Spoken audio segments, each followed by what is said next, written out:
Oui, oui, je suis là. Ok, bon, on va alors, on peut prier, non, on commence. Hmm, Tu veux prier? ok, prions. Allô. Ouais, Prions. Éternel Dieu de grâce, nous te disons merci, nous te rendons toute la gloire parce que tu es celui qui a encore permis que nous nous retrouvions à ce moment-ci pour te, pour lire ta parole, pour mieux te connaître, pour mieux comprendre ta volonté. Nous te supplions d'être avec nous. Nous te supplions d'ouvrir notre intelligence, qu'elle soit vraiment renouvelée au contact de ta parole, comme tu le dis dans Romains, et que cela nous permette d'être capables d'accéder à tes voies et de pouvoir les communiquer aux autres. Merci pour le nombre que nous sommes déjà et que tout ce qui sera fait ici soit vraiment inspiré de toi et éclairé par toi. S'il te plaît, viens et que toi seul sois glorifié par ce moment. Au nom précieux et puissant de Jésus-Christ, nous prions. Amen. amen. Bon, on continue avec Éphésiens chapitre 4.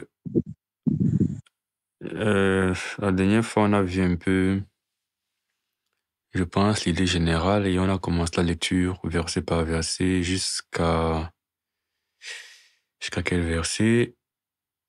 Verset Juste 4, je pense. merci.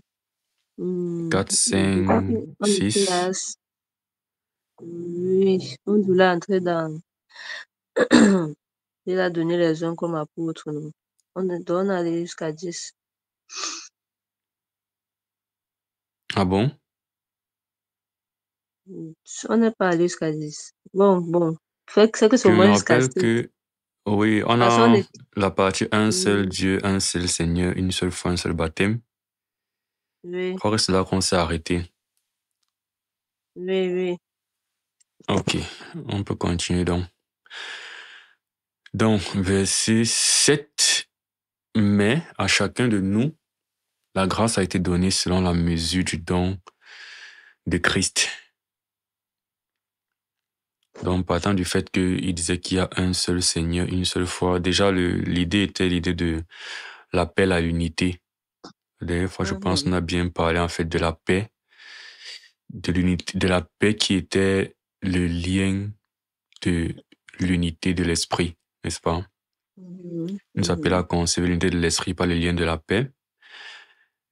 Et ensuite, on a parlé du fait qu'il y a justement un seul Seigneur, une seule foi, un seul baptême, un seul Dieu et Père de tous. Et partant de là, donc, on dit à chacun de nous, la grâce a été donnée selon la mesure du don de Christ. C'est pourquoi il a dit, étant monté en haut, il a amené des captifs et il a fait des dons aux hommes. Donc ça, on a pris le temps de creuser la dernière fois, n'est-ce pas? La notion Bon, en fait, de... c'est par ça qu'on avait commencé quand, oui. Oui. Je- C'était les Mais, versets sur lesquels on s'était arrêté à premier avant de revenir dans la lecture, oui. On va plus creuser verset ça. par verset. Ok. Mais à chacun de nous, la grâce a été donnée selon la mesure du don de Christ. Bon, il y a aussi cette expression, la mesure du don de Christ. Parti. Bon, comment tu comprends ça? Est-ce que on comprend clairement que, est-ce qu'on peut en déduire, j'aime déduire, qu'on n'a pas tous le même potentiel dans la foi, de base? Bon, comme moi je vois ça de prime abord, selon la mesure du don de Christ, j'ai l'impression que c'est pour dire que le don de Christ est dans le poids du fait que Christ s'est donné, non, a permis, comment on dit ça? Je sais pas si, parce que quand on dit à chacun de nous la grâce était donnée, pour moi, c'est la grâce qui est donnée là comme mesure au don de Christ. Je sais pas si je me fais Mais comprendre. pourquoi, si on dit à chacun est donné un salaire selon la mesure de son travail, par exemple, et si tu comprendras qu'on a le même salaire, tu comprendras que un salaire qui est donné, basé C'est sur quelque c'est pour chose. ça que je dis que Oui, quand tu vas dire à chacun le salaire donné selon la mesure de son travail, non. oui, Dans la phrase là, je vois le côté où le travail, plus le travail est, je sais pas dire, comment dire beaucoup. oui, Plus il y a de travail, plus le salaire sera conséquent. oui. Donc, en fait, moi, je ne vois pas en termes peut-être de différence de don dans les chacun, mais plutôt dans le Mais fait que le pourquoi tu ne vois travail est pas de conséquent. différence? C'est ça que je dis que dans la phrase, Mhm, mais à chacun de nous, non. mhm. Je suis en train de souligner que la grâce a été donnée selon la mesure du don là. Je vais dire ça comment? Je ne vois pas d'abord à chacun de nous. Je vois d'abord la grâce était donnée selon la mesure du don de Christ. Non. Maintenant, à chacun de nous, c'est pour dire que chacun a reçu quelque chose, en Mais fait. jusque-là, on dit la même Parce que le chose, non? nous là, Si je dis à chacun de le salaire, ça veut dire que tout le monde a reçu le salaire. Jusque-là, c'est... je veux dire qu'il y a Jusque-là, deux manières oui. de voir. Parce que si on dit qu'à chacun de nous, le salaire donné selon le travail qu'il a fait, Ouais. n'est-ce pas? Il y a le fait que toi, ton travail dépend de ce que tu as fait. Bon, le problème, et c'est la raison pour laquelle j'ai une réflexion qui quantifie, c'est à cause de l'expression selon la mesure. C'est pour ça que je t'arrête donc sur le fait que la mesure, là, moi, je la vois Mhm, liée au fait que le don de Christ pèse tellement que c'est de la mesure du don qu'on donne, qu'on parle et non pas de la mesure de ce que chacun reçoit. Parce que justement, pendant que la manière dont tu l'as dit mhm. m'a fait directement voir plus le côté, la mesure de ce que Christ est comme un Donc je ne don. pense pas que ce que le Seigneur Dieu donne différentes quantités de dons à différentes personnes. Je ne pense pas ça. Hmm, je suis en train de dire que bon, c'est peut-être parce qu'on avait à parler du fait il est monté dans les lieux en haut pour amener des captifs. Il a fait des dons aux hommes. Parce que, Ok. bon, je veux dire que quand moi je Mhm. vois par rapport à ce qu'on avait donc dit le verset là, c'est plutôt le côté là qui me revient encore plus que la quantité de ce qui est reçu, mais plutôt le don de ce que lui, il est. Donc, pour dire que c'est le prix qu'il a Attends. payé qui Quand rend tu entends le possible. don du Christ, tu vois le don de Christ dans le sens du sacrifice de Christ. Le prix qu'il a payé, non. Oui, Attends. Il dit, quand on dit la mesure du don de Christ, pour toi ici, don de Christ, c'est que Christ s'est offert ou bien c'est que Christ donne des choses il à s'est, des personnes. non, il s'est offert. Mais pourquoi tu vois ça comme ça? Parce que justement, après, on dit qu'il a amené des. C'est pour ça que je dis que Mais regarde, si tu lis du don de Christ et tu vois en bas au verset 8, il a fait des dons aux hommes. Pourquoi tu comprends don de Christ dans le verset 7 différemment de don aux hommes du verset 8? pourquoi je comprends différemment. Donc, quand il a fait des dons aux hommes, c'était pas tout le même genre de dons. Donc ma question c'est, tu dis, quand tu vois le verset 7, pour toi, don de Christ, ce n'est pas ce que Christ donne aux hommes, c'est le fait que Christ s'offre en sacrifice. Parce que dans le verset 8, c'est vraiment que Christ offre des choses aux hommes. Mais tu es en train de dire au verset 7 que don, Il c'est... offre Oui, des. Bon, c'est vrai on s'étend. Bon, regardez, il a fait des ouais. dons aux hommes là. On avait dit que, Oui, bon, on peut descendre. Quand on dit verset 11, il a donné les uns comme apôtres. Voici un don. Il a donné les autres c'est comme ça que prophètes, un dit autre que, don. Oui. c'est ça que dit que il a donné des hommes comme lui-même il était un homme qui s'est donné, non. C'est dans ce sens que dit que là, le don, Ce que tu viens de dire là, je comprends pas pourquoi tu as besoin. Vraiment, pourquoi tu as besoin de ramener le fait de qui se donne lui-même je ne quand ramène don pas, c'est ici. que c'est une continuité. Par exemple, Mais il en a fait, fait quelque oui. chose et il a permis que nous soyons capables de faire la même chose. Mais ça, c'est de ça que le texte. Moi, ma question, c'est que regarde, tu lis euh, le verset, on a commencé à quel verset? 7, n'est-ce pas? Certes, Mhm. Je dis ceci. Lorsque j'ai lu l'expression la mesure du don de Christ, je me pose une question. Est-ce qu'on dit que la mesure de ce que Jésus a donné aux gens ou la mesure de ce que Christ s'est offert en sacrifice? C'est soit l'un, soit C'est là l'autre. que je dis que c'est la deuxième éducation qui est venue naturellement. Et je dis que bon, peut-être ça a été influencé par ce qu'on avait dit avant. Oui, Mais mais j'essaie de comprendre quand on comment a tu... lu ça, Oui, quand on a lu ça, c'est ce oui. qui est venu, c'est que à chacun de nous, la grâce a été donnée selon la mesure du don de Christ a été clair pour moi comme la grâce a été donnée d'être un homme parce que le sacrifice que le Seigneur a fait, c'est qu'il était un homme qui s'est donné. Je n'ai rien compris à ce que tu viens de dire. Bon, en tout cas, je comprends le deuxième pan. Donc, moi, je dis seulement que Oui, ma l'autre là question, m'est venu comme ça. ce Avançons. que tu dis que tu comprends Peut-être, là, je comment je vais. ne comprends pas? J'essaie de voir pourquoi tu comprends comme ça. C'est-à-dire, tu dis, tu comprends que ici, le don de Christ, c'est que Christ se donne en sacrifice. Et bon, moi, il dit, en dehors de ce mot don dans le verset 7, je vois que don dans la suite des versets, chaque fois renvoie en fait à Jésus qui donne des choses aux hommes. Et ma question, c'est pourquoi au verset 7, tu penses que don signifie que Christ souffre en sacrifice? Et dans tous les versets qui suivent, don n'a Quand rien il avec son donne des choses sacrifice. aux hommes, est-ce que le sacrifice à la croix n'est pas quelque chose qu'il a tout donné? C'est toujours un don, non? C'est pas parce que c'est lui qui sauve que ce n'est plus un Oui, don. mais d'où la question de lire un mot dans son contexte, non. Si la notion de don à laquelle Paul fait référence, parce que regarde, on dit selon la mesure du don, c'est pourquoi il est dit, dans le verset 8 explique le verset 7, non. C'est pourquoi Oui. il est dit, étant montant où il a mis des captifs et il a fait des dons aux hommes. Je trouve que on explique comment il a fait des dons. C'est quand on dit la mesure du don de Christ, c'est pourquoi il est écrit qu'il a fait des dons. Pour Mais moi, je quand vois on a directement que expliqué c'est la même donc chose, que non. quand on a donc expliqué que le fait qu'il a amené des captifs et il a fait des dons était lié au fait qu'il a vaincu la mort, je dis donc que le sacrifice qu'il a fait ou bien le prix qu'il a payé, c'est un don. Non, mais ça c'est parler en désordre, non. Si on remet les choses en place, la vérité absolue, c'est que Christ a donné, on va dire même la vie éternelle. Je veux dire, on peut prendre don et mettre tous les sens de don derrière. Mais quand on dit au verset Mhm. 8 que c'est pourquoi il a dit il est monté, c'est il a amené des captifs. Amener des captifs, justement, si tu veux, c'est ici qu'on peut insérer son sacrifice.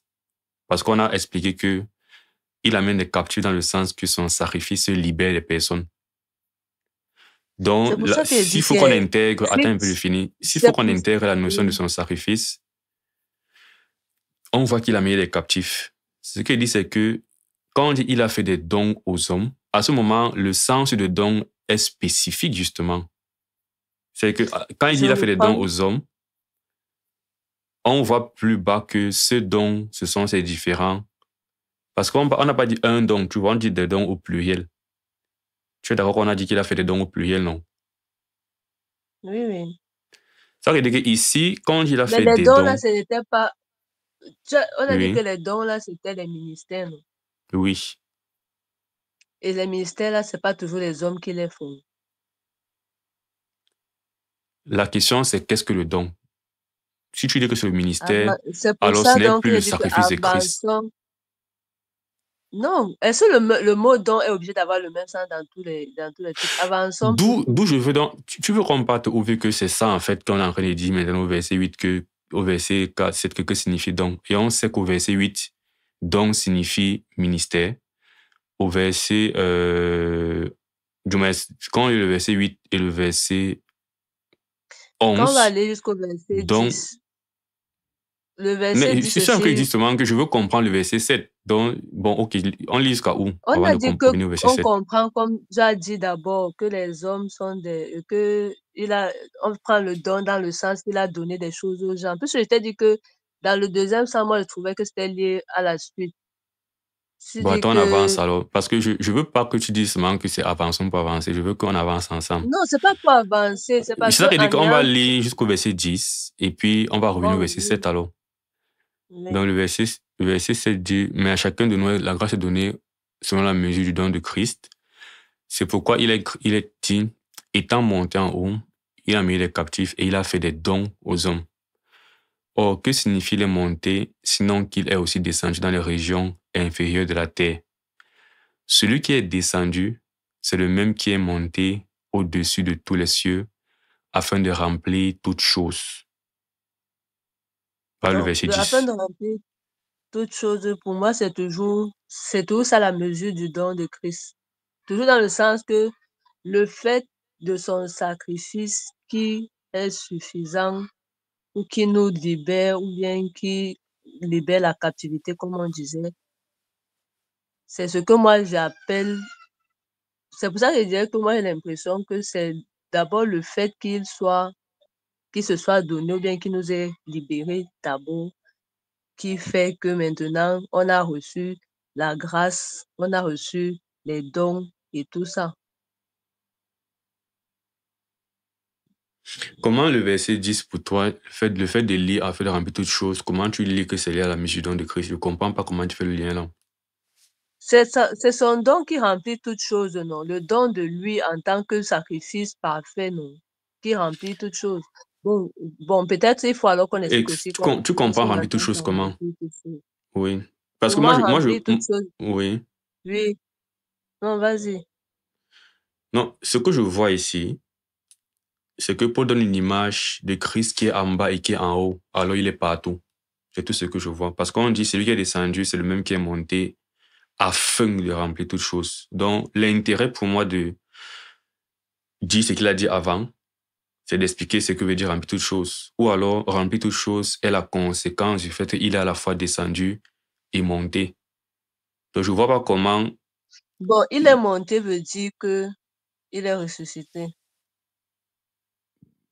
Ça veut On dire est que d'accord littéralement, il est là-dessus. monté au-dessus. Il est monté parce qu'il est Au-dessus de ressuscité.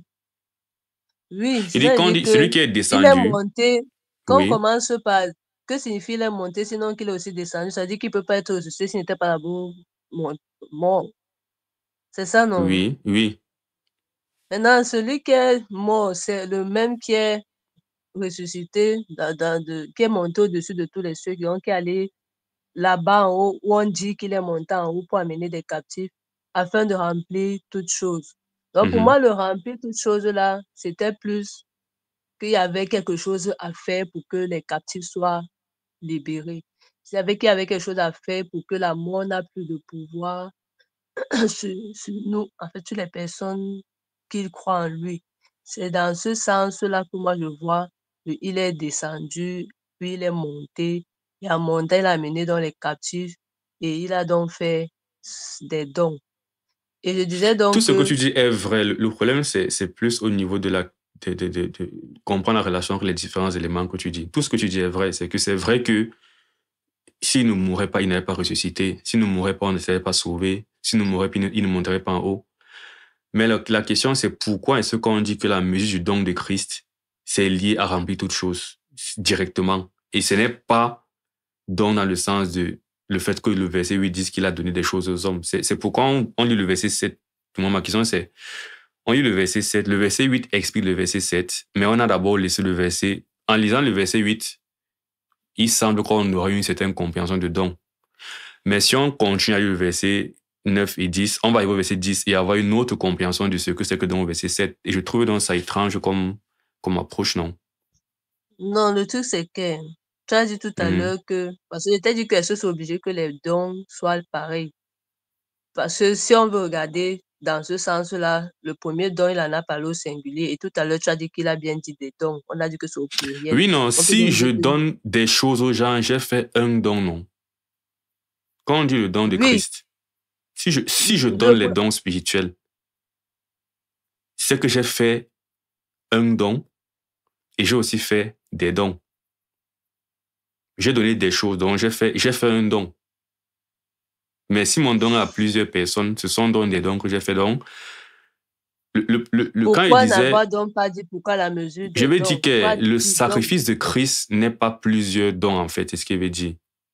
Mais C'est pour Christ ça qui qu'il dit que offre, si, attends un peu, fini ça, regarde la différence. oui, Le sacrifice de Christ n'est pas c'est des un dons, don. c'est un don, c'est Christ qui sauve, tu vois. Mais le fait que Oui. Christ donne des choses à plusieurs personnes, c'est à la fois un don et à la fois des dons, en fait. Donc, comprendre don de Christ comme sacrifice de Christ, c'est possible. Mais si on explique don de Christ par des dons, ça devient difficile de comprendre que quand on dit un don, on parle du sacrifice. Parce que ma question, c'est est-ce que tu crois que le verset 8 a été écrit pour expliquer le verset 7? Et donc, quand il parle de c'est pourquoi il est dit, c'est pour expliquer le Oui, fait que il a donné en fait la grâce à chacun selon la mesure du don. dans le même exemple que tu as pris, et je l'ai dit, c'est pourquoi il est dit, quand tu as dit étant montant en haut, il a amené des captifs, tu es allé dans, il a fait des dons pour expliquer que les dons là, moi je dis qu'au niveau de étant monté en haut, il a amené des captifs. Le monté en haut là, c'est c'est c'est on dit quoi, la résultante de son sacrifice. C'est le poids bien c'est le point de son action. C'est ça tout que s'étant donné. Puisque le montant en haut là était Mais lié au oui, fait que mais ma question, c'est, je n'arrive pas à comprendre. En fait, tu ne penses pas que j'ai la l'impression que tu mesure du cherches à don pour aller moi entre est les lignes expliquée ici. dans le verset 8 de quelle manière? Dans le Oui. verset 8, quand on dit, je reprends à partir Non, non, du j'ai 7, compris ce à que tu viens de chacun de nous, dire. J'ai compris ce que tu viens de à dire. Tu es en chacun train de de nous, dire l'explication vient dans le fait que dans le fait qu'il est monté, on retrouve toujours le fait qu'il est mort. Et le mort, c'est un don. C'est ça, non? Je veux dire sans mort, c'est la pardon. mesure, non, je parle de la mesure de son don, c'est-à-dire, c'est ça qui amène, c'est ça qui est dans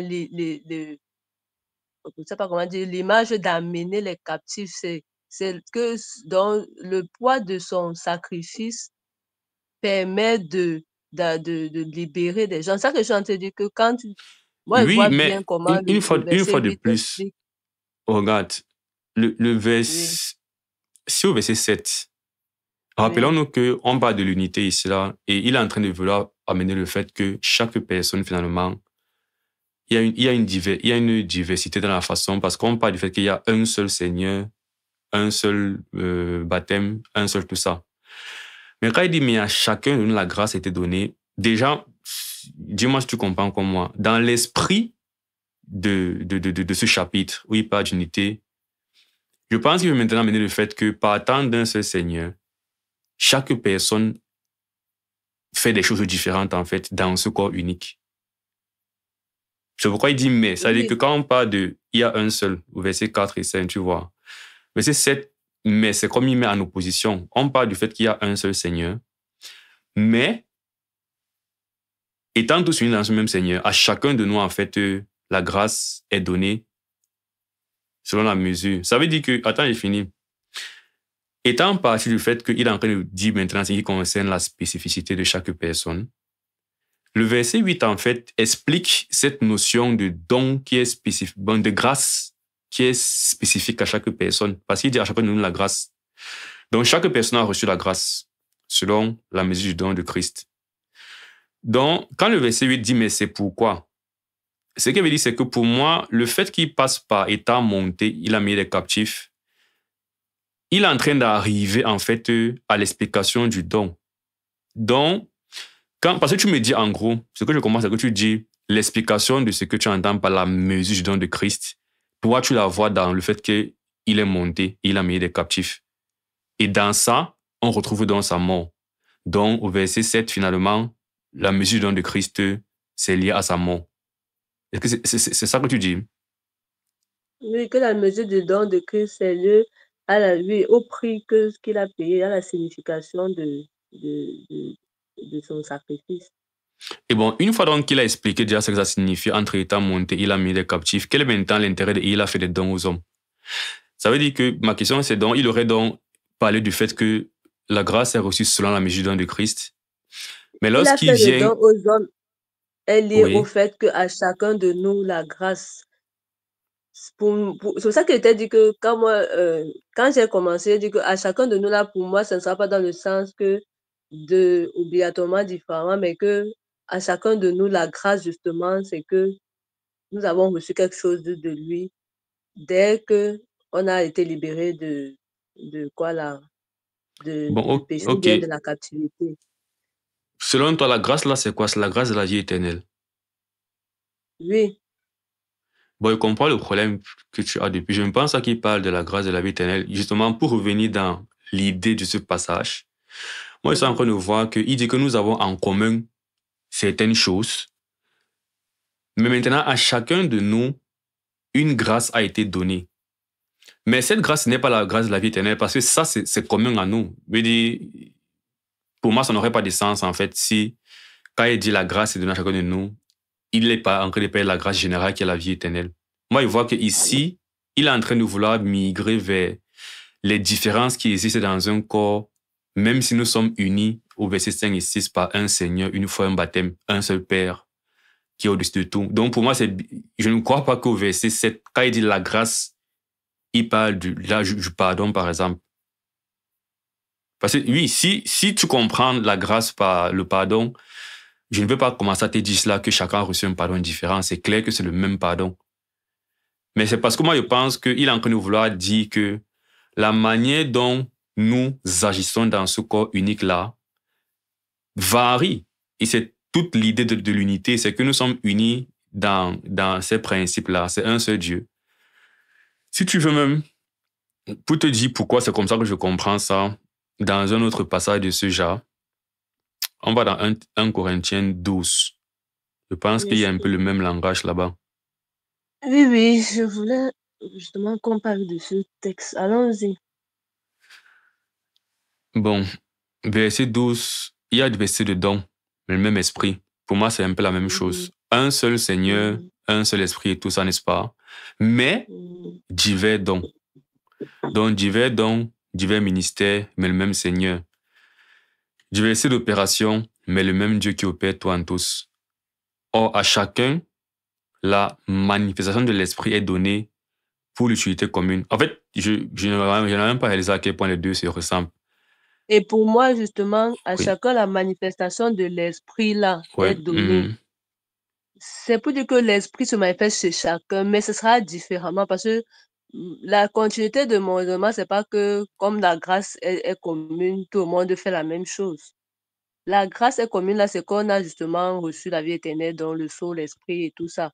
Maintenant, l'esprit, il va se manifester en fonction de chacun, mais je ne trouve pas que c'est la grâce là qui est la manifestation de l'esprit, donc qui est les différents dons. Mais c'est que le fait que l'esprit puisse se manifester en chacun de nous, parce qu'on est délivré, ou bien parce qu'on est plus captif, ou bien parce qu'on a reçu le poids de son sacrifice. C'est ça que moi j'appelle justement dans Corinthiens 12 la partie, la manifestation de l'esprit à chacun. Et si on regarde en termes de... Oui, donc si pour faire Oui. simple, je ne pense pas que la grâce là-bas signifie la manifestation de l'esprit. Si, je dis donc, est-ce que dans la manifestation de l'esprit là, c'est, comment on dit ça? Puisque pour moi, quand j'ai dit que c'est la vie éternelle, pour moi, ça se manifeste par quoi? Tu as le Saint-Esprit et le Saint-Esprit va agir. Ou toi, quand Non, tu dis justement, vie quand le éternelle, Saint-Esprit tu agit, ce n'est plus la vie viens. éternelle. Ça veut dire que la vie éternelle, c'est tu quittes les ténèbres voir la lumière. La vie éternelle n'est pas une action. La vie éternelle, ce n'est pas une C'est action, ce tout n'est pas un un ministère. ensemble pour moi.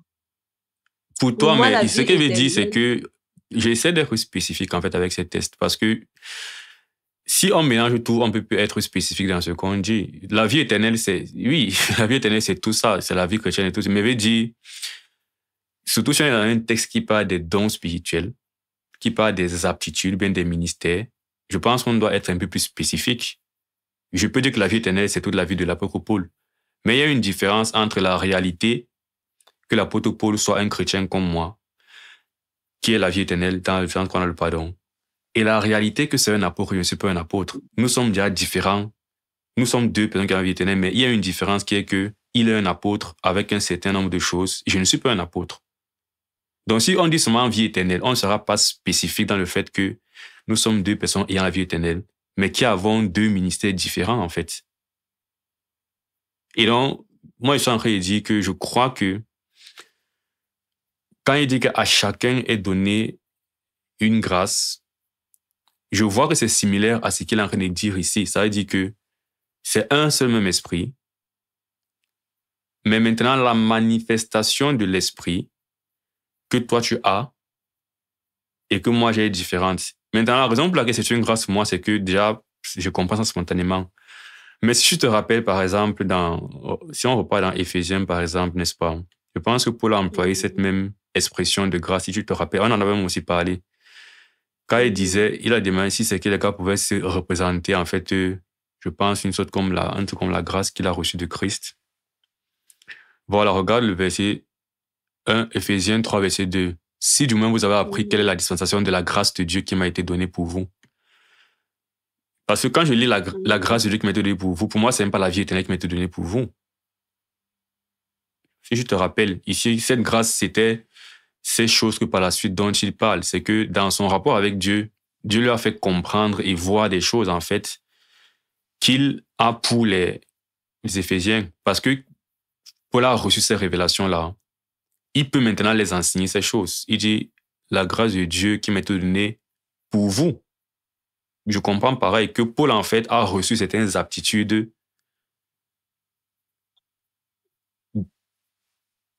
pour son ministère. Quand il dit donner pour vous, c'est un peu comme ça que je comprends ça. Après, bon, on peut ne pas dire que la grâce, ça, c'est un don spirituel, mais si dans le fond, nous sommes, comme tu as dit, d'accord qu'on parle de la grâce qui est la vie éternelle, et naturellement, chacun a sa façon de vivre sera...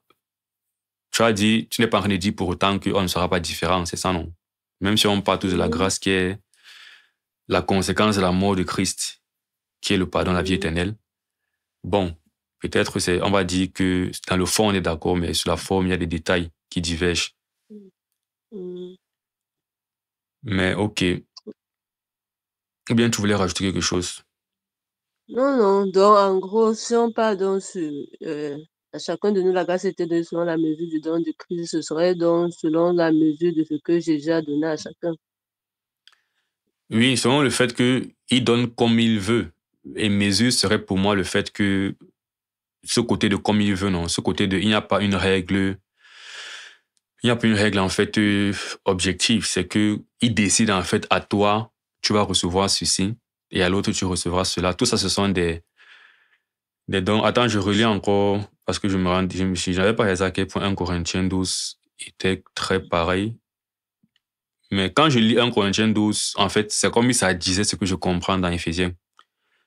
Quand il dit dans 1 Corinthiens 12 que, après le verset 4, diversité de dons, mais le même esprit, diversité de ministère, mais le même Seigneur, diversité d'opération, mais le même Dieu qui opère tout en tous. Pour moi, ça me fait penser à Éphésiens quand il a dit, il y a un seul Dieu, un seul Seigneur, un seul Dieu et Père.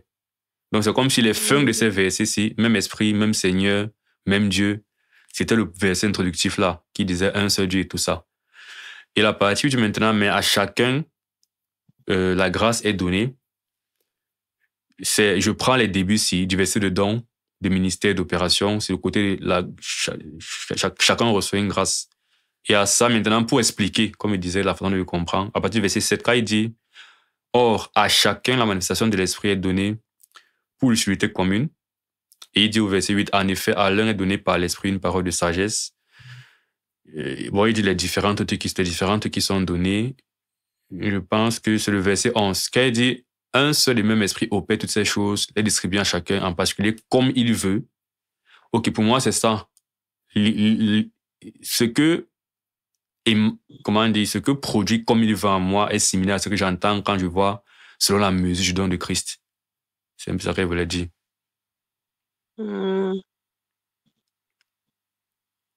Ok.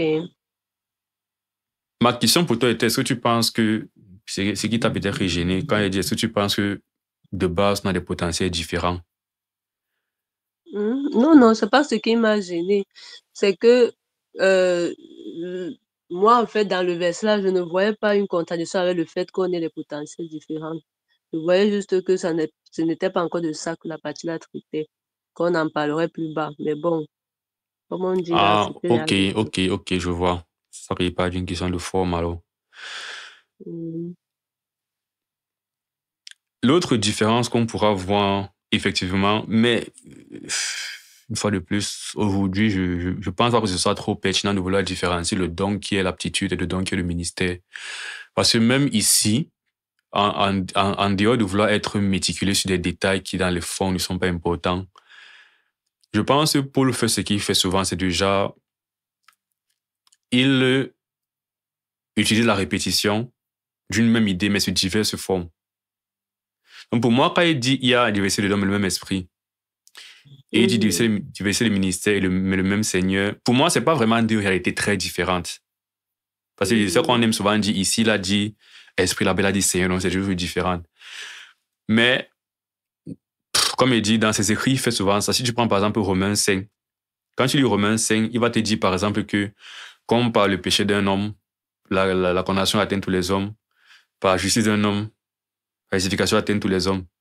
Puis il va dire, comme par la désobéissance d'un homme, la mort s'éteint à tous les hommes par l'obéissance d'un homme. Alors, comme par la réponse au péché d'un homme, tu vois un peu le genre. Donc en fait, c'est souvent des répétitions qui fait comme ça. C'est la même idée, mais sous diverses formes en fait, pour qu'on comprenne mieux. Donc Et quand même, c'est, Oui, je voulais dire que, et même, c'est, comme tu le compares à Éphésiens, quand il parle de diversité de dons, mais le même esprit, ça va correspondre à un seul corps, un seul esprit, comme vous aussi. Il dit diversité de ministère, mais le même Seigneur, il va dire il y a un seul Seigneur, il y a un seul voilà. foi, diversité d'opération, le même Dieu. Donc, il y a des parties aussi qui correspondent à ce que le Saint-Esprit, Dieu et le Seigneur doivent apparaître dans les deux cas. Bon, Oui. c'est pour dire que les deux, parce que justement, je me suis dit qu'on va un peu lire en Corinthiens 12 parce que ça se ressemble assez. Oui, mais j'étais en train de faire ce parallèle pour dire que je ne fais pas la différence entre ministère et don parce que, je veux dire, pour moi, c'est une différence qui n'est pas trop pertinente à faire jusqu'à se tirer les cheveux. Donc, je peux voir qu'il y a une différence, qu'une aptitude, ce n'est pas un ministère, ça c'est clair. Mais dans l'approche de le corps de Christ fonctionne d'une certaine façon, pour moi, c'est la même chose à des ampleurs différentes. Il y a la notion il y a des outils que le corps de Christ a pour s'édifier. Mais dans ces outils, il y a le ministère comme ici, divisé le ministère, d'un pasteur qui est un ministère, mais c'est un don, comme on a vu dans Éphésiens, c'est un truc que le Seigneur a donné à l'Église. Donc là, tu ne vois pas seulement l'aptitude, mais tu vois tout le ministère. Donc tu vois un homme et ce qu'il fait. Mais dans l'objectif de cette chose, pour moi, c'est la même chose. C'est un don que l'Église reçoit pour son édification. Et en parallèle, tu as le fait que, bon, ok, il a donné maintenant des aptitudes. Ok, c'est plus petit. Ça, c'est juste une aptitude. Ce n'est pas tout un ministère. Mais c'est le même but, en fait. C'est que il y a diverses choses comme ça et c'est pour arriver à l'édification du corps de Christ. Donc, ici, dans 1 Corinthiens, après avoir dit don, ministère, opération, quand il explicite, c'est vrai il se limite plus ou moins à des aptitudes. Il parle de paroles de sagesse, il parle de foi, guérison, opérer les miracles, prophétie, discernement. Ce sont des aptitudes. Mais encore que quand on va descendre plus bas dans Corinthiens 12, il va encore, voilà. À partir du verset 28, il va encore établir les apôtres. Il va revenir sur les ministres. Voilà. Oui. C'est pourquoi, bien que je vois la différence entre une aptitude et un ministère, dans l'intention de la chose, c'est le grand principe des choses c'est le grand principe que le Seigneur nous a donné, en fait, je préfère utiliser le terme outils pour être plus vague, des outils pour servir à l'édification de son corps. Donc, si on revient dans Éphésiens 4,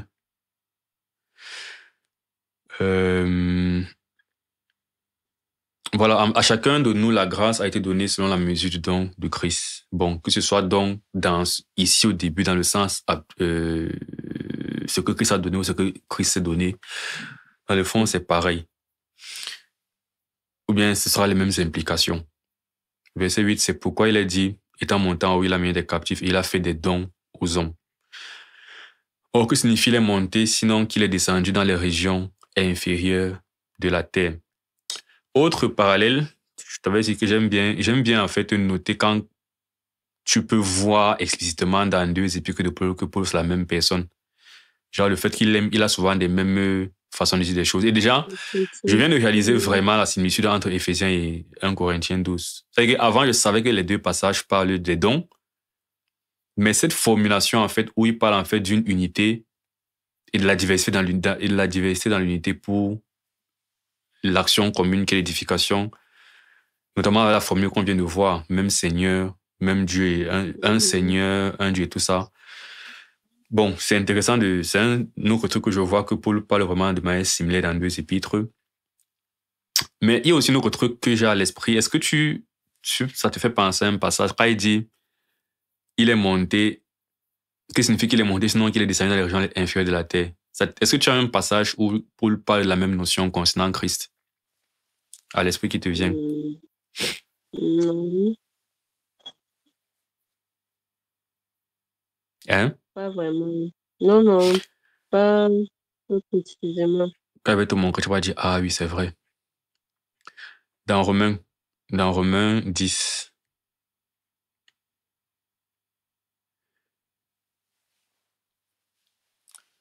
quand il définit la justice qui s'obtient par la loi, par Moïse et par la foi, à partir du verset 7, il dit, verset 6, il dit, voilà, mais voici comment on parle de ce qui vient de la foi. Ne dis pas à ton cœur qui montera au ciel, c'est en fait descendre de Christ, qui descendra dans l'abîme, c'est en fait remonter les entre les morts.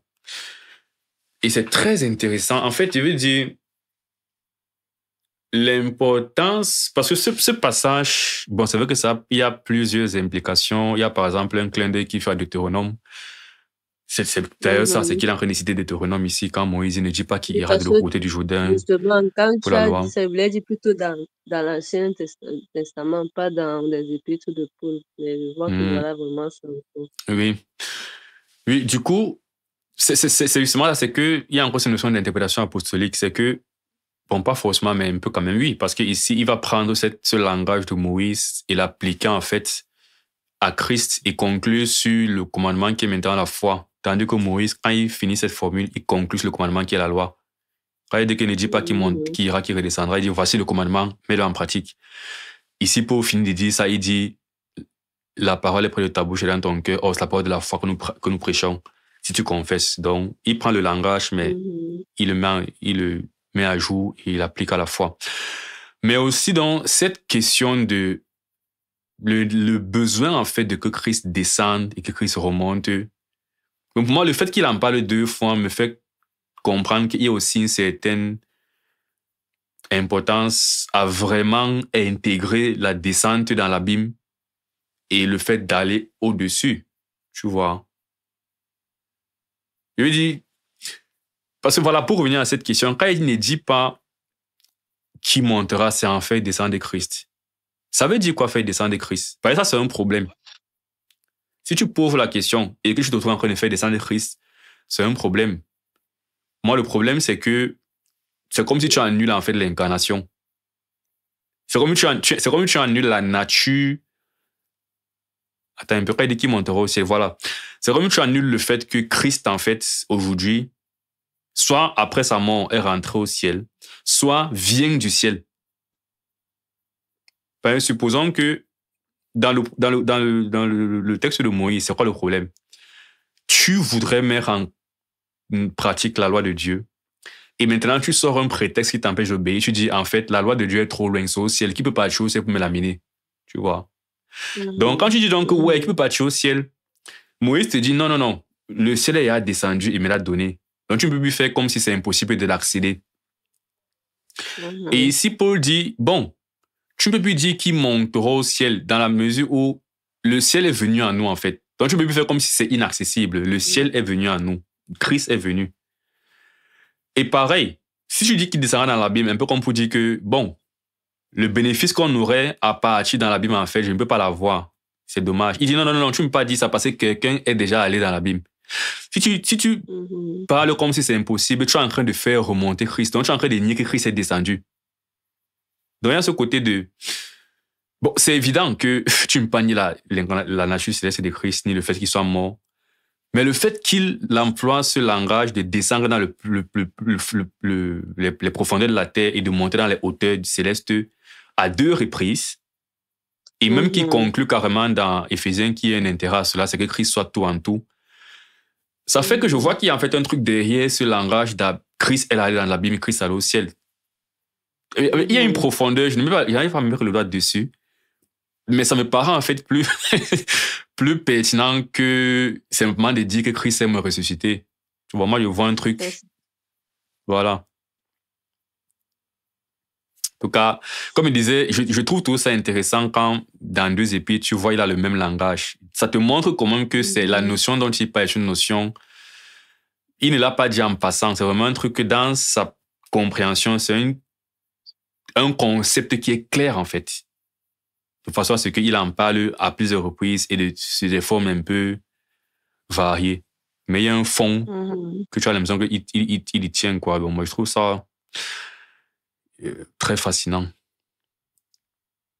Bon, je sais pas, Ouais, j'ai ouais. l'impression qu'il y a une autre référence aussi où il parle là. Attends un peu. Bon, on va avancer, mais j'ai l'impression qu'il y a un autre passage, peut-être même dans Hébreu comme ça, où la notion de descendre dans les profondeurs de la terre et de monter, peut-être je me trompe, mais bon, je vais vérifier ça plus tard.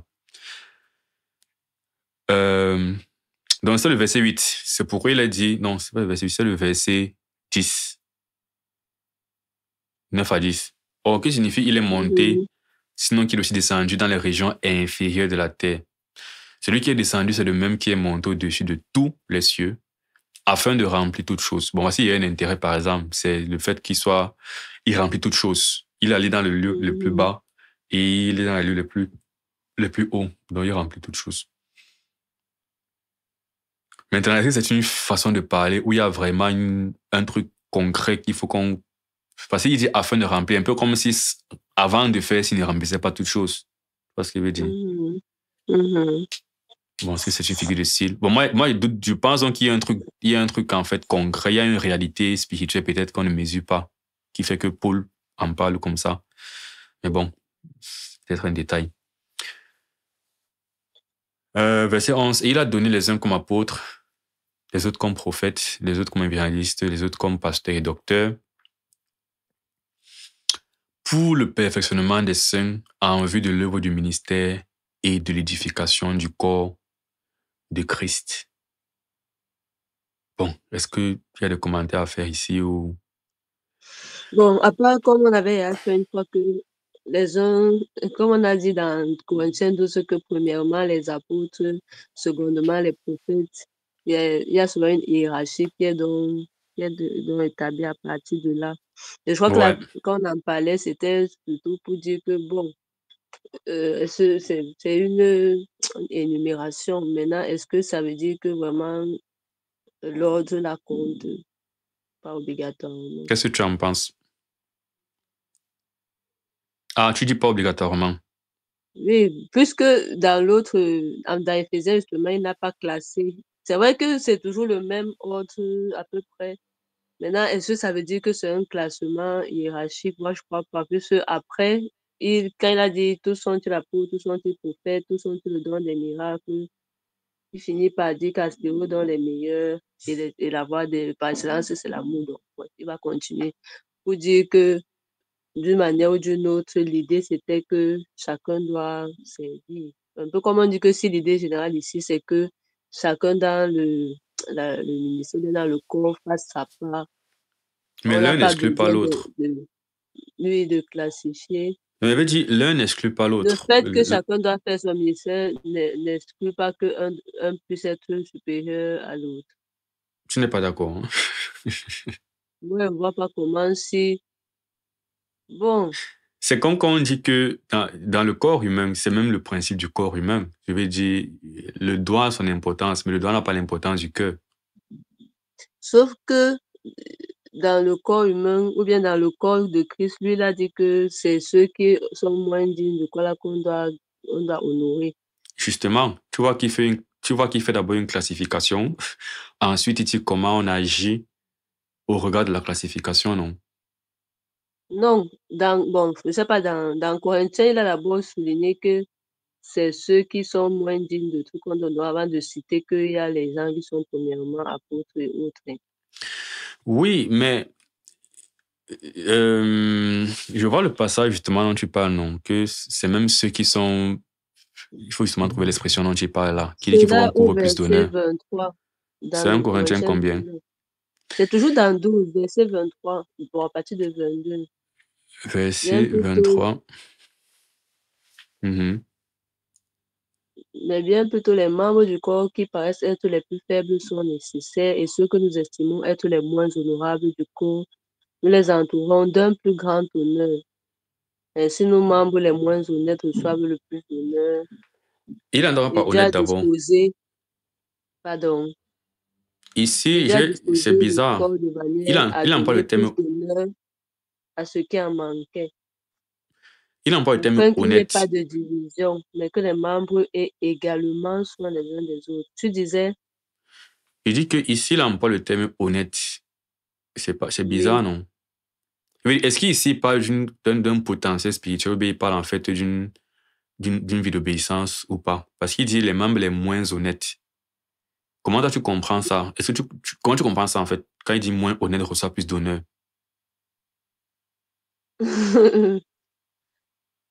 Bon, il a commencé par les moins honorables. Maintenant, honnête là, Oui, reçoit parce que le justement, plus je d'honneur. pense, non, pour moi, c'est juste une parenthèse, parce que je comprends ça globalement dans ce sens de moins honorable. Un peu comme on va dire, tu vas voir quelqu'un qu'a priori, il ne fait pas un truc qui est très honorable, tu vois un peu le genre. Et donc, on peut donc le considérer Maintenant, comme étant inutile. Et il dit qu'on les entoure d'un grand honneur. Mais regarde, tandis ceux qui sont honnêtes n'en ont pas besoin. Moi, je pense que il est en train de parler ça de la manière dont on considère les uns et les autres. C'est-à-dire oui, que, puisqu'il était en train de dire que l'œil ne peut pas dire que moi je fais ceci ou l'autre, mais c'est pourquoi ils ont l'autre arrêté que ne l'un devrait pas n'exclut pas l'autre. donner Je l'exemple. peux reconnaître que, par exemple, celui qui balaie dans l'église, a priori, on peut se dire que ce qu'il fait n'est pas important. Et l'exhortation, il s'est dit, non, ces personnes, il faut aussi les honorer, en fait. Parce que celui qui est en train de prêcher, déjà, n'a pas besoin que je lui donne encore des fleurs. C'est-à-dire que celui qui est déjà dans une posture louable, c'est pas lui que tu vas beaucoup plus, tu vois ce qu'il veut dire, donner des fleurs. C'est-à-dire que tu veux équilibrer l'église. Il faut, on va dire, encourager ceux qui font des choses, en fait, qui paraissent moins louables. Parce que justement, en fait, ce qu'ils font n'est pas inutile. Ça, c'est maintenant le côté de le doigt n'est pas en fait, c'est pas parce que le doigt est à l'extrémité que tu vas négliger le doigt. Et donc, même pour Oui, puisque équilibrer si les le doigt est choses, blessé, c'est tout le corps qui souffre. oui, et même pour équilibrer les choses, tu dois même beaucoup donner de l'attention au doigt. Par exemple, est-ce que tu sais pourquoi lorsqu'on a froid, on a d'abord froid au doigt et aux pieds, aux extrémités? Mm. C'est justement parce que dans le corps, il y a ce qu'on appelle les organes nobles, tu vois. Mhm. Le cœur, qui sont justement dans le centre de l'organisme. Bon, le cerveau est en haut. Mhm. Mais tu vas voir le cerveau, le cœur, tu vois, les poumons, le foie, ce sont les organes qui sont nobles. Donc, le corps est conçu de telle sorte que lorsqu'il fait froid, le sang commence à se glacer et le corps n'est pas censé fonctionner avec un sang qui est glacé. Du coup, le sang va se concentrer, parce que le sang est chaud de nature. Donc, le sang va aller se Mhm. concentrer. Bon, le froid, c'est un élément, il y a aussi la question de perfusion, non. Mais le sang va aller se concentrer au niveau des organes qui sont justement nobles pour les protéger. Et du coup, Mhm. il va léser les organes périphériques. Ça veut dire que la raison pour laquelle tu as Mhm. directement froid au doigt, c'est parce que le sang n'arrive plus au niveau des doigts normalement en Il se quantité concentre d'abord vers suffisante. le cœur. Voilà. Mhm. Et par conséquent, le doigt est lésé, tu as froid. Et tu peux avoir finalement le froid, c'est non seulement le sang n'arrive pas, tu n'as pas chaud, mais comme il n'arrive pas, les doigts en fait souffrent et ça crée la douleur, tu as froid et tout ça. Et si ça continue comme ça, tu peux être, tu peux mourir, on t'ampute et tout ça, tu vois. Mais le principe, c'est que Mhm. tu peux vivre sans une main. On peut t'amputer la main, c'est pas grave, mais tu ne peux pas vivre sans ton cœur. Mhm. Et donc, c'est un peu ce côté de, par conséquent, si tu n'as pas de main, tu auras un gros problème. C'est que tu n'as plus de main. Mais la réalité, c'est que ta main n'est pas aussi utile que ton cœur. Fait que tu peux vivre sans ta main, pas sans ton cœur. Mais sans ta main, Mhm. tout ton corps souffre. Du coup, lorsqu'il fait froid, bon, tu vas devoir porter des gros gants. Il faut que tu entretiennes tes doigts, sinon tes doigts vont être lésés, en fait. Mais il Mhm. prend l'analogie pour dire que moi, quand je comprends un coin d'eau, c'est du genre, il y a des gens, en fait, que de par leur position, on peut avoir envie de les simplifier. Eh bien, honorons-les bien. Moi, c'est comme ça que je comprends ça. Mhm. Mais l'autre chose concernant la hiérarchie, c'est qu'il peut y avoir hiérarchie dans différents sens. C'est comme quand on dit que l'homme est le chef de la femme et les gens se fâchent, tu vois. Il peut y avoir une Les hiérarchie gens qui est me disent, fonctionnelle. C'est que la question de la soumission de la femme dans un monde oui, voilà, moderne et tout c'est ça, féministe. Ouais. voilà, comprend mal de quoi il s'agit et Mhm. voit une différenciation fonctionnelle comme une différenciation en valeur. Pour dire que Mhm. pour moi, lorsque je vois une hiérarchie au niveau de... Quand le fait que Paul ait dit qu'il y a Apôtre, premièrement les apôtres, prophète, voilà. oui. Une fois de plus, ce n'est pas dans le sens que l'apôtre est un chrétien qui est plus aimé que Dieu, Mhm. mais c'est que de par C'est-à-dire, sa position, il a des responsabilités, en fait, qui le placent un peu devant. Sa position lui confère une certaine autorité, une certaine primauté. C'est-à-dire que c'est dans ce sens que je dis qu'il est devant, quoi. mhm. Et même sur le plan chronologique, dans la construction de l'Église, on voit par exemple que clairement les apôtres ont été ceux qui ont établi l'Église. On dit, bon, on veut dire après Christ, mais on dit, nous sommes bâtis sur le fondement des apôtres et des prophètes. Christ étant la pierre angulaire. Dans ce moment-là, c'est en ça que quand dans 1 Corinthiens, il dit premièrement les apôtres, je pense que c'est pas seulement une liste, je pense qu'il y a aussi un ordre en fait. Mhm. Bon, J'ai la maintenant, logique. Oui, vas-y. l'ordre va un peu donc varier en fonction de Éphésiens Bon, et de Corinthiens. On va seulement dire qu'il comparons, y a quand même un ordre. Oui, les comparons premiers dans, sont quand même. Mhm. oui, les apôtres, les premiers, ensuite les prophètes, Ça, c'est ensuite les pour. docteurs, ça c'est Corinthiens. Non, lui, dans Éphésiens, c'est les évangélistes après les prophètes. Mais est-ce qu'il y a les Après docteurs les dans Éphésiens? évangélistes, oui, il y a après les évangélistes, il y a les pasteurs et les docteurs. Est-ce que dans Corinthiens, il y a les évangélistes? Non, Ah bon? les- juste- C'est pas une justement, contradiction du coup. non, je C'est veux comme dire que, quand tu cites mais la il y a une, généalogie. oui, mais je veux dire que si on regarde ça dans Corinthiens, par exemple, Oui, il a fini avec les dons, il a continué avec ensuite ceux qui ont le don des miracles. Je veux dire, si c'était une oui. hiérarchie, ça veut dire que après, c'est dans Corinthiens qu'on va regarder la hiérarchie, non pas dans Éphésiens, non.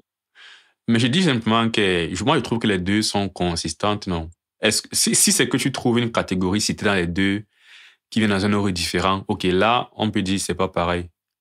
Mais Non, moi, mais maintenant, il y a donc le problème de celui qui sera, on appelle ça comment, qui a le don des miracles et celui qui est évangéliste. Si les deux sont là, lequel est donc placé avant le plus dans tous les cas, dans mais les deux. l'évangéliste s'est placé avant, non?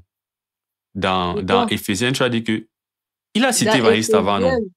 dans C'est Éphésiens, il ce y a qui sont. l'évangéliste, Oui. mais à la place dans Corinthiens, c'est celui qui fait le don des miracles.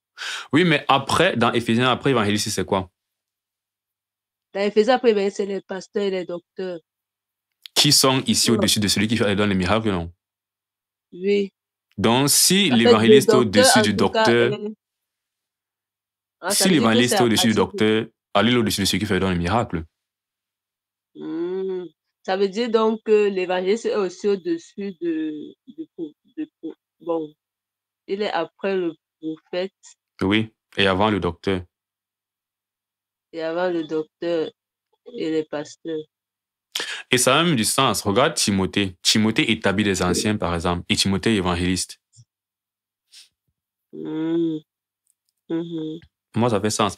Je pense que peut-être une raison Mais pour laquelle ça peut ne pas... c'est que les assemblées ne voient pas bien ça comme ça. C'est ce qu'il voulait dire. C'est ce qu'il voulait dire, c'est que la raison pour laquelle on peut ne pas voir ça, c'est parce que nous voulons l'évangéliste, en fait, c'est un petit qui est là dans l'église comme Oui, ça. parce que justement, On ne sait pas l'évangéliste quoi lui est donner bien pour le après les distraire. On dit, bon, sois pasteurs évangéliste. et les Oui. docteurs. Mhm. Bon, après, je peux aussi me tromper, mais je veux dire, si tu vois que Timothée fait le bon évangéliste et que Timothée Parce que finalement, Timothée est en train de travailler avec l'apôtre dans Mhm. l'établissement des églises et dans... C'est comme l'enseignant des enseignants. Parce que c'est lui qui dit au Mhm. pasteur comment se comporter et comment établir les choses et tout, et tout. Tu vois un peu le genre. Mhm. Donc, moi, étant comme je suis souvent en mode, tant que ce n'est pas de la Bible, quand je ne vois pas en fait la justification biblique d'un truc, je me réfère à la Bible. Je dirais simplement que je vais remettre en question ce qui se fait dans les églises. Genre, j'aimerais comprendre comment on est arrivé dans les églises aujourd'hui à dire que l'évangéliste est en fait en dessus du pasteur, si dans ma Bible, je vois que c'est le contraire. Moi, c'est la question que je poserais. Mhm. Peut-être qu'il y a une explication, mais moi, pour l'instant, je vois Mhm. qu'il C'est m'a l'air d'être... Mais là encore, pour revenir difficile. sur ça, dépend de comment on comprend la hiérarchie, tu vois. Et ça dépend de plusieurs choses. Mhm. Déjà, si j'ai raison que Paul veut être ordonné dans Éphésiens, c'est la première condition. Deuxième Mhm. condition, si quand il parle de hiérarchie, c'est dans le et fonctionnel, Des c'est vraiment que, responsabilités qui sont... voilà, oui. Mhm. Parce que maintenant, quand ils mettent l'évangéliste en dessous d'un pasteur, c'est dans quel sens, je ne sais pas, mais bon, du moins pour moi, le sens, s'il faut faire une hiérarchie, je ne comprends pas en fait Mhm. sur quelle base l'évangéliste sera en dessous du pasteur. Parce que la hiérarchie que je Effectivement. vois dans les Écritures me semble être le contraire. Mhm. Mais bon, le point est de dire que tout ça, ce sont des outils que le Seigneur Mhm. a donnés pour le fonctionnement de l'Église, Perfectionnement le aussi. perfectionnement des saints. Mhm. Maintenant, on rentre sur ça, cette notion de perfectionnement des saints. Ou bien on va lire la suite concernant euh, C'est le verset qui suit en Éphésiens. ok, allons dans la suite, parce que c'est aussi ça maintenant que nous, on doit, je pense, ça doit nous interpeller dans notre rapport, en fait, à l'autorité dans l'Église ou aux différents Mhm. ministères et à ne pas être, ou bien à valoriser déjà ça, le fait d'avoir ces différents trucs-là Mhm. et les honorer en tant que tel. En fait, réaliser que, parce qu'il y a cet esprit de rébellion dans lequel je aussi été, du genre, je suis chrétien comme un pasteur, pourquoi est-ce que le pasteur va être devant moi? Un peu, et même, il y a une époque où ceux avec qui je marchais avaient cette approche sorte de rébellion spirituelle du genre, nous sommes tous égaux, tu vois. Mhm. J'avais peu parler où le pasteur parle et tout, tout, tout.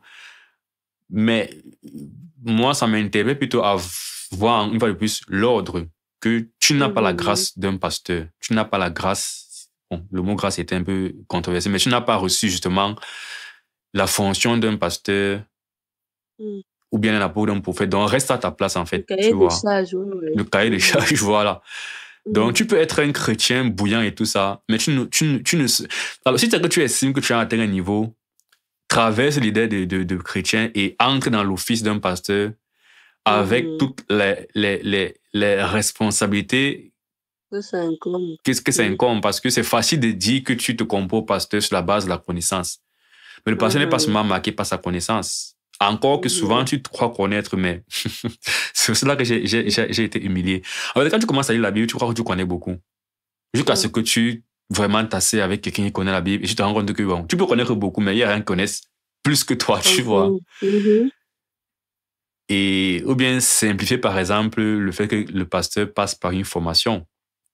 C'est vrai Mhm. que je suis d'accord que je peux m'asseoir dans une église, j'écoute les Mhm. prédications, je lis la parole personnellement, je fais mes recherches et j'ai une connaissance qui est équivalente à celle d'un pasteur. Je vais dire, théoriquement, c'est possible. Mhm.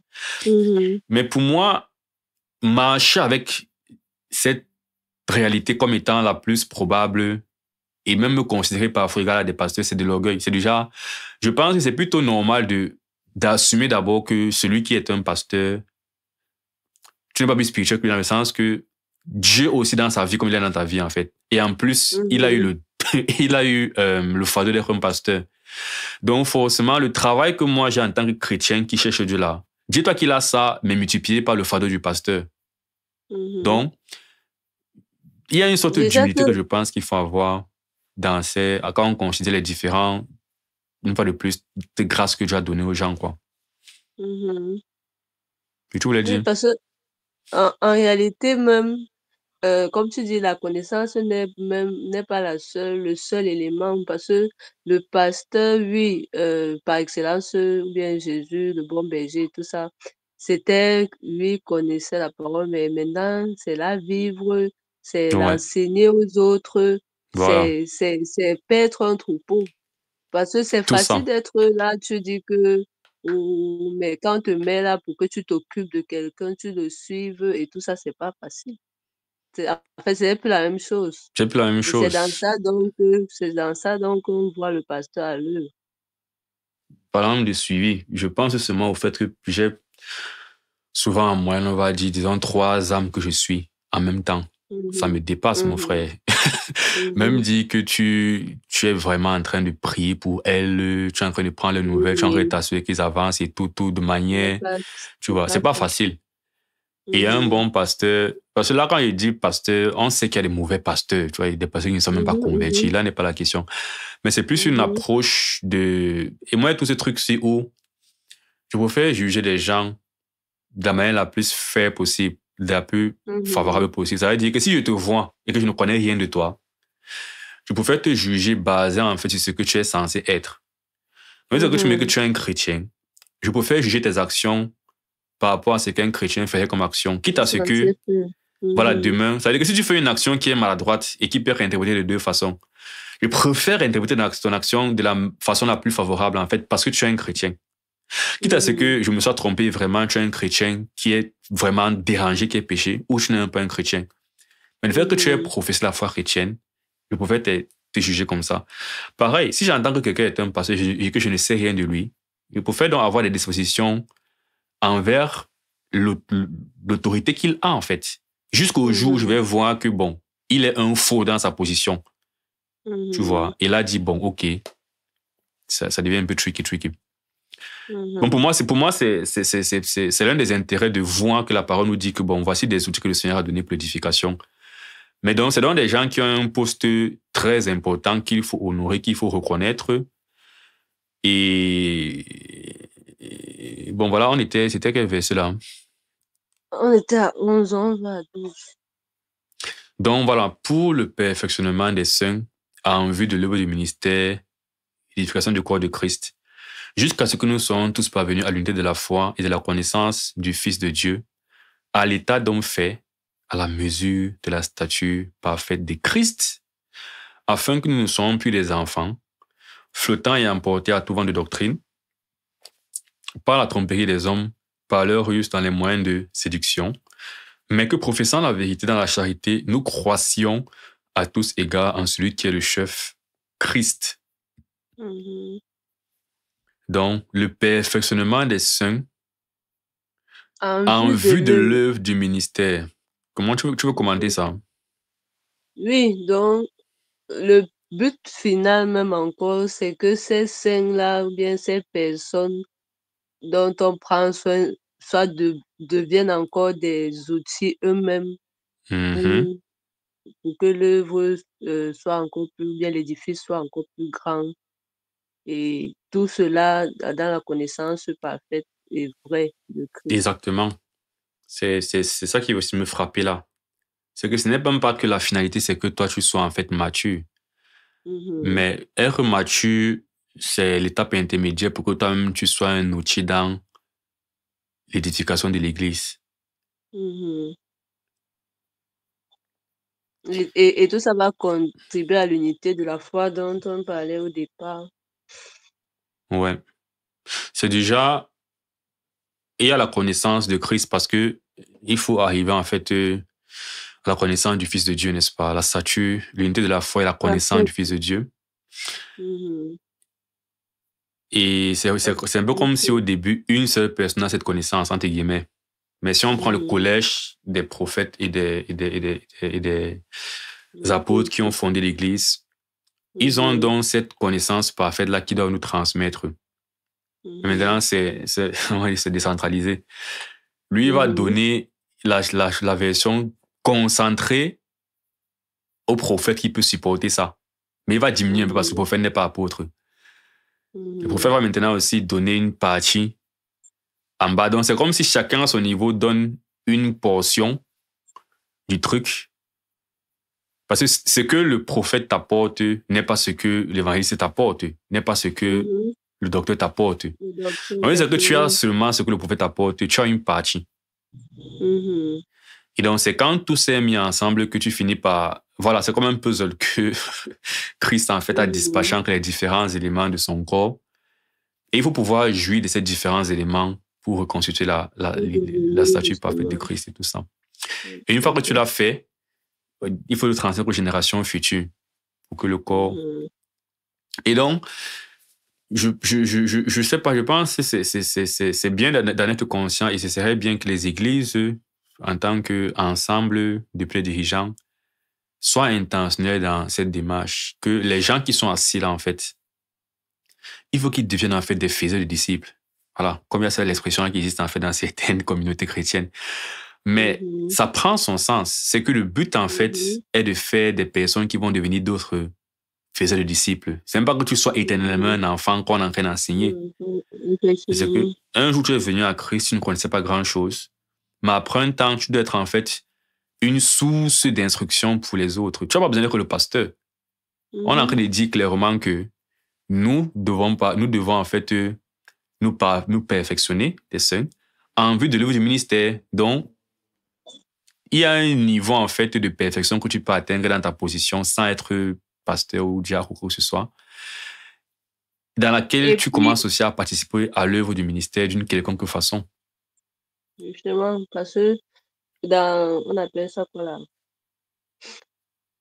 Dans Corinthiens, par exemple, comme ils ont commencé à citer, donc, éventuellement, tu vas recevoir du prophète, de l'apôtre, je ne sais pas, tu vas grandir, tu vas devenir aussi capable, tu as reçu, on est quoi, selon la mesure du don de Christ, tu vas aussi recevoir la manifestation de l'esprit d'une manière ou d'une autre, pour que toi aussi tu concours à. Donc, c'est pour ça aussi qu'il a parlé d'une diversité de dons et tout et tout. Parce que dans tous les cas, pendant que tu grandis, pendant que tu es perfectionné dans cette œuvre-là, par les différents hommes dons ou bien par les différents dons qu'on a déjà disposés, quand tu arrives donc à une certaine maturité, on dit que tu n'es plus un enfant flottant et emporté à tout vent de Voilà. doctrine. Tu peux aussi donc commencer à manifester ta part de grâce, comme on a dit que Oui, le exactement. Saint-Esprit a donné, et tu contribues à l'œuvre. Donc, il faudrait déjà personnellement être gêné par ça. Ça dit que, du moins, être dans une... Et c'est un truc que moi je fais. Je veux dire, j'ai eu à réfléchir sur moi et à me dire, bon, où est-ce que je suis depuis 10 ans que j'ai cru? Tu vois, un peu genre, qu'est-ce que j'ai franchi comme étape? Et rendre grâce à Dieu pour les étapes que j'ai franchies et espérer continuer à grandir. Le point, c'est de ne pas, en fait, arrêter de grandir. Ou bien c'est de ne pas en fait se contenter d'une utilité dans le corps. Je dois Oui, en fait d'être voir, toujours. je dois voir comment en fait avec le temps je deviens en fait un instrument utile à l'édification du corps de Christ. Je dois pouvoir le voir et être gêné quand je ne vois pas mon utilité au corps de Christ. Et ça commence souvent par les petites choses, mais c'est comme on dit souvent, non, c'est du genre, si je vise 20 sur 20, je peux atteindre 17. Mais si je vise 12 sur 20, je vais atteindre 9. J'aurai la sous-moyenne. Donc, un chrétien, en fait, qui a pour objectif d'être comme Christ. Et de manière intentionnelle, pas les belles maximes que je suis, si je vis, c'est moi qui vis, c'est Christ. Là, parfois, on cite les versets comme ça, Christ, il vit, c'est moi qui vis, mais c'est Christ qui vit. Mais ce sont des versets qui sont trop lourds. Mais si tu le dis avec intention, alors ça va. C'est des états d'esprit, en fait, qui aident vraiment à aller plus loin. Voilà. Et être dans cette démarche, c'est très différent de celui qui est juste qui n'est pas intentionnel, en fait, dans sa croissance et dans son utilité au corps du Christ. C'est typiquement celui qui, le fait de passer à l'église le dimanche et d'être quelqu'un de moral dans son entourage au travail le suffit, en fait. Et moi, quand je vois ça dans l'église aujourd'hui, c'est tellement dommage, ça me frustre. C'est pourquoi, de plus en plus, j'ai cette approche où je trouve que un ministère important dans l'église, c'est d'être un encouragement pour d'autres chrétiens. Tu vois un peu le genre. Mhm. Il y a le Mhm. ministère de partir prêcher des âmes et que partir récupérer les gens des ténèbres qui est très important. Mhm. Mais j'étais arrivé à la conclusion que, ou bien à la réflexion selon laquelle parfois on gaspille beaucoup d'énergie parce qu'on est seul à devoir prêcher à tout un monde d'inconvertis. Si on était Mhm. plusieurs Mhm. chrétiens à faire ce travail, les énergies seraient mieux réparties. Donc je pense qu'il est aussi important de rassembler les forces qu'on a, tu vois. Mhm. Et donc ça demande Mhm. donc d'encourager d'autres personnes pendant qu'ils sont Mhm. encouragés par d'autres personnes. C'est-à-dire que le peu que moi j'ai reçu, de dire à l'autre que c'est pas normal que tu sois chrétien et que tu es en train de vivre sans, bon, on va dire, de manière légère, quoi. Sur les choses spirituelles, Oui. tu es superficiel. Il faut être en train de Mhm. creuser pour arriver à la statue parfaite de Christ, pour être aussi dans le ministère et l'édification du corps de Christ. Mhm. Je pensais aussi au fait que c'est même une attente parce que dans Hébreu, il y a cette réprimande, entre guillemets, que vous devriez déjà être des maîtres après tout ce temps. Mais vous Mhm. êtes encore au niveau du lait. Oui. C'est donc cette réalité, c'est que si on ne s'inscrit pas dans cette logique du fonctionnement du corps, on se retrouve donc, comme il dit à la fin, euh, afin que nous soyons plus des enfants flottants et emportés à tout vent de doctrine par la tromperie des hommes, par les ruses, dans les moyens de séduction. Mhm. C'est même ça qui explique peut-être pourquoi dans certaines églises, parfois que tu vois sur les réseaux, tu vois des problèmes évidents doctrinaux, que ce soit des Mhm. faux miracles, que ce soit la prospérité et tout ça. Et je te pose la question, tu vois des fausses prophéties que le prophète a dit, c'est clairement pas arrivé, mais tu vois les fidèles sont en train de partir, Ils donner sont l'argent et toujours là. supporter. Tu te dis, mais comment c'est Mhm. possible et tout? Eh bien, il y a un gros élément, ce ne sont pas des convertis, mais aussi un élément, il y a des vrais convertis là-bas, mais qui sont restés en fait des enfants emportés à Mhm. tout vent de doctrine par la tromperie des hommes. Mhm. Donc, première chose, considérons vraiment les outils du Seigneur et apprécions-les. Il y a tellement d'implications, hein, même dans ma façon de considérer la communion fraternelle. Aujourd'hui, moi, quand je vois un chrétien qui me dit qu'il ne part pas dans une église, mais dans une assemblée quelconque, et qui vit sa foi seul, je comprends qu'il n'a pas compris beaucoup de choses. Ça veut dire que, Oui, c'est clair. qu'il y a beaucoup de choses qu'il n'a pas compris, en fait. Tu vois. Mhm. Mhm. Mais comme je disais, il y a eu cette vague de rébellion par laquelle je suis passé, qui était que la vie chrétienne, l'essentiel, c'est que moi, personnellement, je connais Dieu et tout ça. Oui, oui. Mais c'est tellement étranger à la Bible, parce que quand tu me parles d'un passage comme Éphésiens, et avoir ce genre de langage individualiste dans la foi chrétienne, tu vois, Mhm. c'est pas possible, ça. Bon, je pourrais encore dire tellement de choses sur les implications de ce passage, mais on peut avancer là et peut-être encore lire deux, trois passages et clôturer pour ce soir. Mhm. Donc, c'est de lui et grâce à tous les liens de son assistance que tout le corps, bien coordonné et formant un solide assemblage, tire son accroissement selon la force qui convient à chacune de ses parties et s'édifie lui-même dans la charité. Attends, c'est de lui. Oui, naturellement, c'est de lui. Et grâce à tous les liens de son Mhm. assistance. Mhm. Aujourd'hui, je parlais de la sanctification avec un jeune frère. Et généralement, quand on en parle, quand j'en parle, je découpe ça en la partie où Dieu est acteur et la partie où nous sommes des acteurs. Ouais, c'est Mhm. très important, justement, dans ces choses, de toujours se rappeler que tout commence en fait par l'œuvre de Dieu en nous, Oui. avant Mhm. d'arriver au niveau où, dans notre On doit consciemment, on agit fonctionner. en fait et on obéit. Mais si on oublie qu'il y a Mhm. une grosse partie en fait que Dieu fait même dans le secret parfois on n'est même pas conscient, et Mhm. voilà, on laisse une On grosse a la partie. force. Oui. C'est grâce à tous les liens de son assistance qu'il y a un ministère que le Seigneur est en train de faire pour nous assister, Mhm. que tout le corps bien coordonné et formant un solide assemblage tire son accroissement selon la force qui convient à chacune de ses parties et s'édifie lui-même dans la charité. Toute cette dualité, c'est de lui, mais c'est selon la force que chacun a reçue. Bon, la force Mhm. qu'on a reçue, c'était la grâce qu'on avait reçue de lui. Mais en même temps, c'est selon notre Oui. force, parce que Et c'est aussi on nous qui tire obéissons. nous-mêmes l'accroissement. Mhm. Voilà. Toute cette dualité, en fait, entre l'œuvre de Dieu et l'œuvre de l'homme dans le ministère. Voici donc ce que je dis et ce que je déclare dans le Seigneur. Et comme on disait, que ce chapitre avait deux parties, voilà. Une partie dans l'appel à l'unité et dans la présentation du comment fonctionne ce corps prédestiné et qui est voué à la conformité à Christ dans la fin des temps. On est rentré dans comment est-ce qu'il fonctionne. Voici ses outils. Voici comment chacun peut être participant à ça. Ça, c'est les grands principes. Basé sur ça, cela nécessite ou bien cela commande, cela demande une façon de vivre à votre niveau maintenant. Et c'est la seconde partie que je vois qu'on est en train d'adresser déjà là. Bon, ça fait un bon lieu d'arrêt pour ne pas commencer une nouvelle partie. On a pratiquement fait 1h30 déjà. C'est bon qu'on s'arrête là. Et voilà. Est-ce que tu as des choses à rajouter?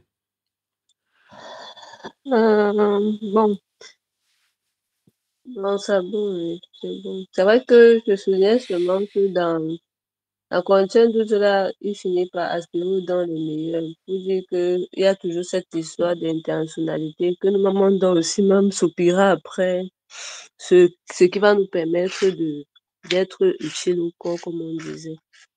Tu viens de me faire pour quand tu vois un autre parallèle entre les deux. Parce que quand il est assez haut dans les meilleurs, de quoi il parle par la suite? La voie par excellence qu'est l'amour, la charité. Tu vois que, et ici, après avoir dit tout ça, il va rentrer maintenant dans quoi? Comment les gens agissent les uns avec les autres, non? Donc, Effectivement. je vois vraiment ce lien continu, quoi. C'est vrai que là-bas, il est plus explicite dans le fait que, bon, sois intentionnel dans le besoin d'avoir ce don spirituel. Mais en fait, il trouve un moyen de te faire comprendre que je ne te demande pas de partir, fermer les yeux et de chercher que la langue intervient dans ta bouche, mais de t'appliquer à pratiquer l'amour. C'est la meilleure façon, c'est la meilleure voie par laquelle tu peux recevoir même une grâce de Dieu pour l'édification. Donc, sois déjà en fait en train de faire ce qui est propice à l'édification, qui est aimer ton prochain. Et c'est la meilleure voie pour aspirer à un don spirituel, tu vois. Là-bas, il est plus explicite. Ici, ce n'est pas explicite, mais finalement, je vois entre les lignes que il introduit maintenant le fait de comment maintenant tu es en train de vivre par rapport à ton prochain. Comment tu mets en pratique les commandements de Dieu, qui est par définition l'amour. C'est ça. Ok, bon, si on va prier pour clôturer ce moment. Bon, je vais prier.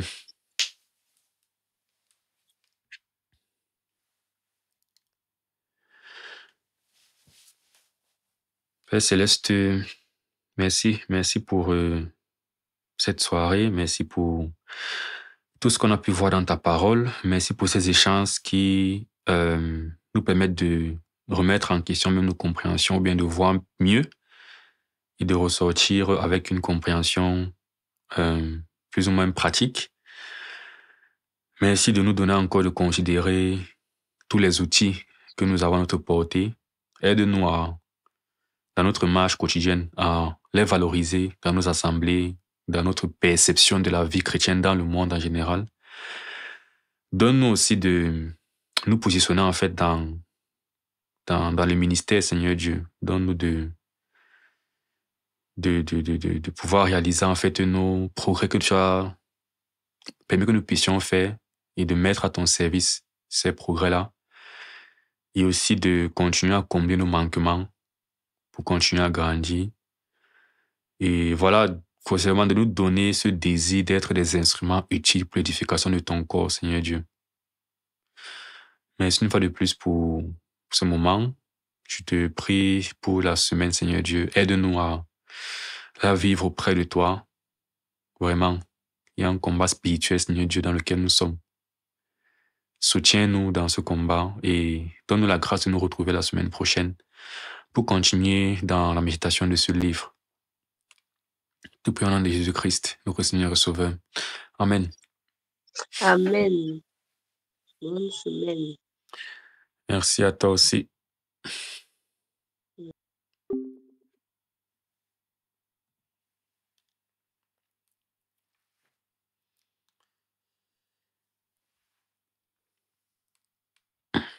Donc, merci d'avoir regardé cette vidéo. Très, très, très, très édifiant pour ma part. Et c'est la raison pour laquelle j'ai voulu partager ces moments avec quiconque passe là sur Internet et tombe sur ces vidéos. Parce que je reçois toujours beaucoup de choses dans ces moments et j'espère que ce sont des choses qui vous bénissent aussi. On se retrouve dans une prochaine vidéo. Que Dieu vous bénisse. D'ici là, portez-vous bien. Ciao.